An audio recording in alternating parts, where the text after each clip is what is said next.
Hello everyone and welcome to Mountain Lake Journal. I'm Tom Hellick. Up top this week, the legislative session ends with a new push by the governor and lawmakers to tackle the heroin and opioid epidemic.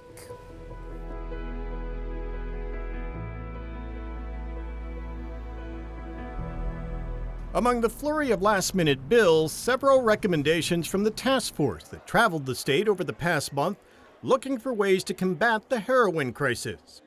And it is nothing short of a crisis. I mean, we are in an emergency situation. We're losing more people today than we ever did before. In fact, deaths from opiate addiction have exceeded now the deaths from accidental car accidents. Lieutenant Governor Kathy Hochul said the session in Lake Placid was held to address the needs of rural communities, getting better access to detox centers and treatment facilities. She heard from counselors like Connie Willie on how insurance companies are often slow to approve treatment, if at all. Intervention with insurance companies is needed yesterday. We are absolutely sick of hearing from insurance and managed care companies that the client does not meet medical necessity. The task force came up with dozens of recommendations included in the package of bills that were approved by lawmakers and signed by the governor this week.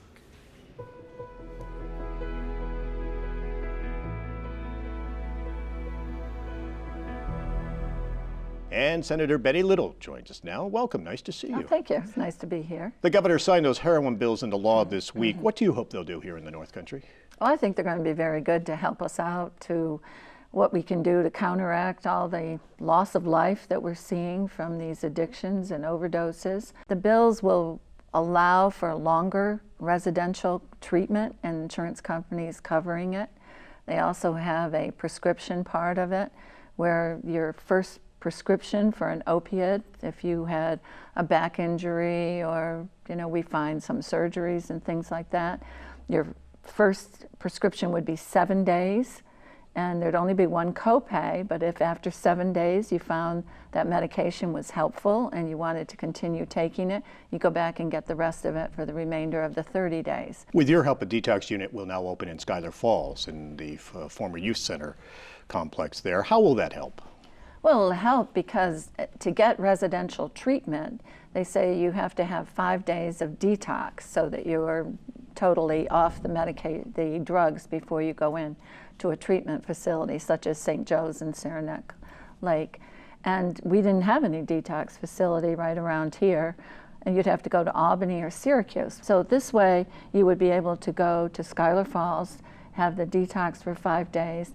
I have heard that sometimes and often you need more than that. You need like 30 days, 60 days, even 90 days for some people to really get off this addiction. And what we're looking for is the insurance companies, when it's necessary, to cover that.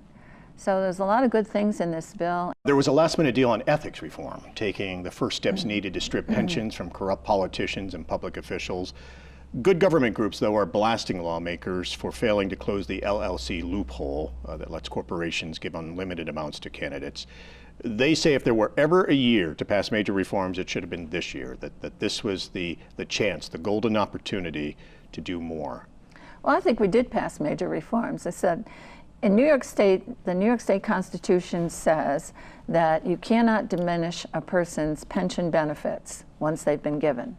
So in 2011, we passed any new employees, new elected state people, from then on, their pensions could be forfeited by a judge if they're convicted of something. But what people really object to is the fact that someone does something as part of their role in the legislature especially, and then is convicted, ends up in prison, and is still collecting a pension. And I don't blame them. I think and yet you can't take their pension away. So this is a constitutional amendment. It passed now, and then next year do it again. It'll be before the voters, November 2017. And my guess is it'll pass unanimously, or almost unanimously. I know there are those that would like to extend it to state workers convicted of felonies. They point to Joyce Mitchell, the seamstress at the prison who helped the two killers escape, that she's been sentenced to prison and is still going to collect her pension.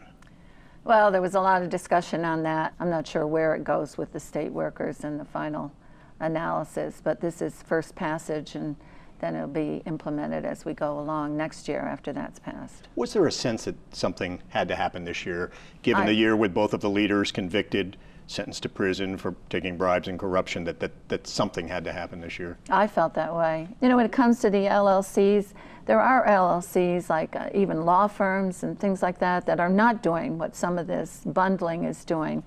And our take on it is, well, then if you're going to do that, how about unions and looking at how that works? So there's more to be done, and we'll continue to go forward on it. It can be tough for communities in the Adirondack Park when it comes to clearing the way for new power lines, water, sewer, because they fall under the forever wild provisions in the state constitution that require the okay of the legislature and voters statewide. You've come up with the idea of a land bank to speed up making improvements. How would that work? In my years in the legislature, I've had to pass 6 constitutional amendments, you know, expanding a cemetery, putting a water well in, power lines along a road. So they could do that and without having a constitutional amendment. You were also hoping to get the legislature to approve an amendment that would exempt Camp Gabriel's from those forever wild rules, the same rules, to make it easier to sell. There is a group that expressed interest in buying the former prison and turning it into a summer camp for Orthodox Jewish boys. The hang-up over the past few years is they've had trouble getting financing and insurance because there was no constitutional amendment to approve the sale. You were hoping to get that approved by the legislature this session, but you ran out of time. Past the Senate, we could not get it past the Assembly. It's not forest preserve land. It has all these buildings on it and roadways and has had all this activity throughout the years. So the history of it is not forest preserve. And, you know, I'm hoping that we can look at an administrative correction to it. In the closing days of the session, the Senate approved 3 appointments to the Adirondack Park Agency after a year that's seen a lot of turmoil over whether to pull up the train tracks between Tupper Lake and Lake Placid and turn that section of state-owned railroad into a multi-use trail. Do you agree with the state and the governor on that, or should the tracks be preserved and fixed up for trains? I've always felt that in 6 million acres, you ought to have room for both. I think bike paths are great, and I think train tracks, you know, you're never going to get them down again once you take them up.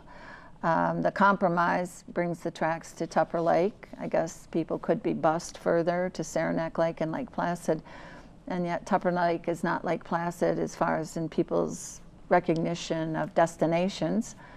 Maybe someday it will be. You've read the Inspector General's report on the prison break at Dannemora, blaming primarily serious lapses in security that let the 2 killers plan and carry out their escape.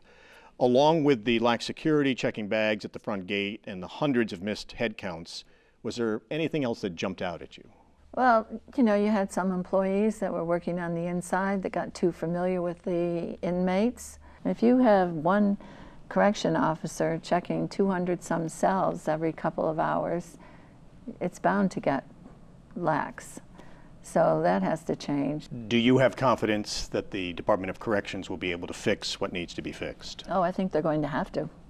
I mean, it's loud and clear in the inspector's report, the things that need to happen and need to be done.